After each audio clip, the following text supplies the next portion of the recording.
Pregnant सास। जमाना कितना भी बदल जाए, इतना भी नहीं कि बहू घर आए और सास गर्भवती दिख जाए। देखो मीरा, माँ का पूरा ख्याल रखना है, उनसे अब काम नहीं होता है। क्यों, क्या हो गया है? तुम्हारी माँ तो हट्टी कट्टी दिख रही है, पूरी शादी में घोड़ी की तरह नाची है, अब क्यों काम नहीं होता उनसे? वो माँ प्रेग्नेंट है ना, बच्चा होने वाला है। मैं कभी भी भाई बन जाऊंगा इस साल के अंत तक। क्या बोल रहे हो? वो सर पर हाथ रखकर बैठ जाती है। यार पहले क्यों नहीं बताया? कैसा मजाक है ये? झूठ बोल रहे हो ना? हाँ, झूठ बोल रहे हो ना? तभी ससुर की आवाज आती है। बहू, पानी गरम कर दे, तेरी सास को दवाई देनी है। समय पर दवाई ना दी तो परेशानी हो जाएगी।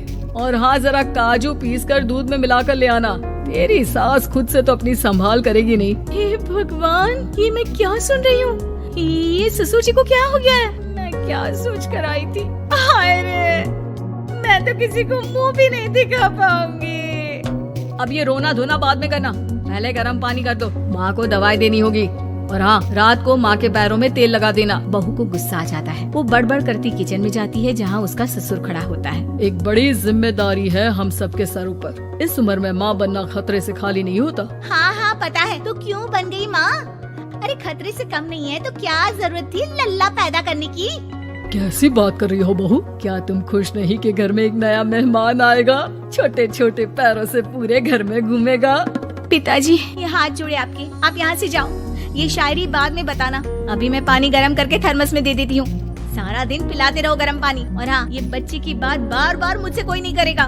बहू का पारा अब चढ़ा ही रहता था। वो काम तो सारा करती, लेकिन किलस किलस कर। मीरा सारे काम से फुर्सत पाकर बैठी होती है कि माँ का फोन आ जाता है। बेटा, बहुत बड़ी जिम्मेदारी है तेरे सर पर, अच्छे से निभाना। ससुराल में हर किसी को खुश रखना वैसे तो मुश्किल है, लेकिन भगवान ही हिम्मत देता है बहू को हर कुछ सहकर सबको खुश रखने की। क्या बड़बड़ किए जा रही हो माँ? जानती भी हो कि यहाँ क्या चल रहा है? मेरी सास, अरे तेरी सास तो देवी है देवी। कितने खुश हो रहे थे सारे तेरी सूरत देख देख कर। पता नहीं जैसे बहू नहीं कोई मन मांगी मुराद मिल गई हो उन लोगों को। अरे बात तो पूरी सुनो। मन मांगी मुराद तो पूरी हुई है। अरे मेरी सास को बच्चा होने वाला है, प्रेग्नेंट है वो। क्या बकवास कर रही है मीरा? ये बात किसी को कहना मत। मुझे तो बता दिया, लेकिन अब अपनी जबान सिल ले।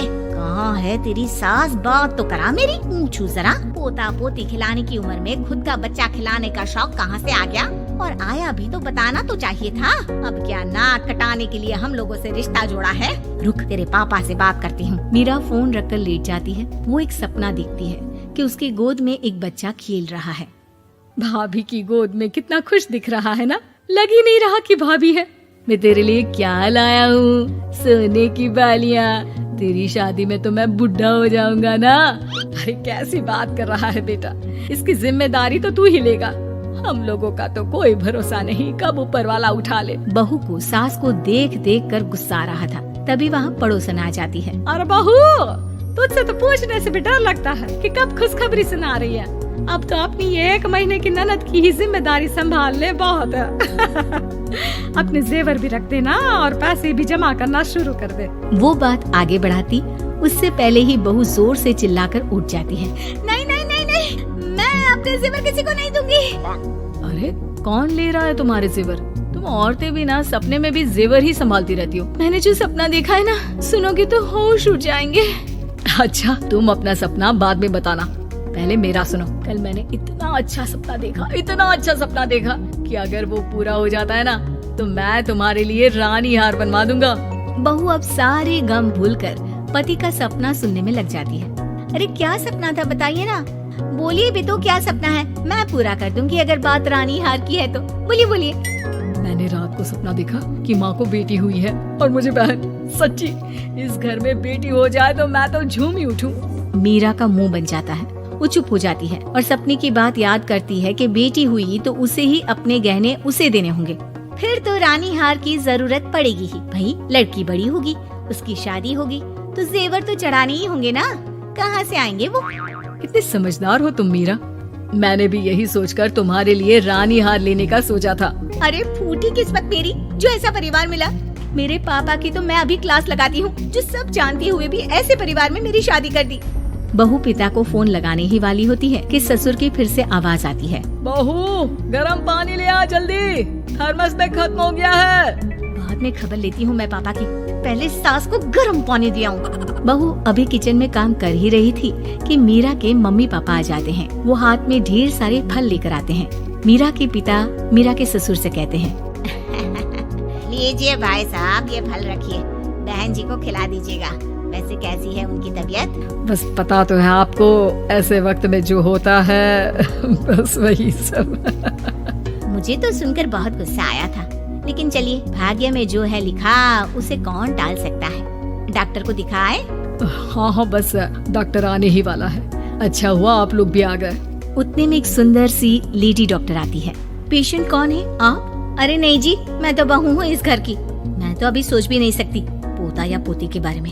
अभी तो मेरी सास ही। अरे चुप हो जाना, देख तो ले, डॉक्टर है ये, किसी के भी सामने गुस्सा फोड़ देती है। डॉक्टर कमरे में जाती है और थोड़ी देर बाद बाहर आ जाती है। पीछे से सास भी निकल आती है।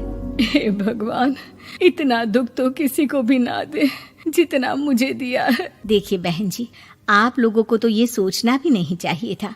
वही तो मैं भी कह रही थी कि आप लोगों के लिए तो सोचना भी गुनाह है, लेकिन अब पछताए होत क्या जब चिड़िया चुग गई खेत। डॉक्टर वहाँ से चली जाती है। मैं माँ नहीं बन सकती, मैं प्रेग्नेंट भी नहीं हूँ। ये कैसे? तुम तो बोल रही थी कि अरे वो गैस का दर्द था और पेट भी गैस से फूल रहा था। डॉक्टर ने चूर्ण दे दिया है, गर्म पानी से फाँकना है। मैं अभी लाती हूँ गर्म पानी। अरे मैं तो गीजर ही लगा देती हूँ। हाय रे, खुशी के मारे पागल ना हो जाओ।